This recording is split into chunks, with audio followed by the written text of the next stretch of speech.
Docker is an incredible tool that has revolutionized how we build, ship, and run applications using containers. But to truly harness its power, you need to understand some essential commands that make managing Docker a breeze. Let's start with the basics. First, you'll want to check the version of Docker installed on your system. This helps confirm that Docker is set up correctly. You can also view detailed system-wide information about your Docker installation to ensure everything is working fine. Now, let's talk about images. Docker images are like templates for your containers. You can search for an image in Docker Hub. Let's say, for example, you're looking for an Ubuntu image. Once you find it, you can pull it onto your system. Fun fact, if you don't specify a version, Docker assumes you want the latest one. After pulling, you can list all the images on your system, and if you no longer need one, you can easily remove it. Next up are containers.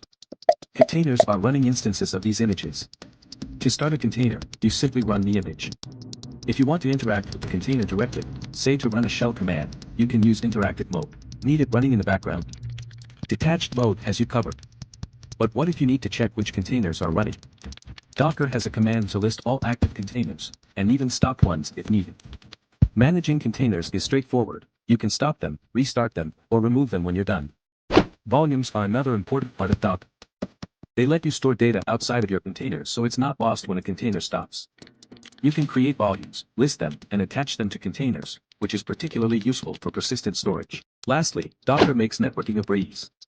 It allows you to create and manage networks so your containers can communicate with each other seamlessly. You can inspect these networks or remove unused ones if needed.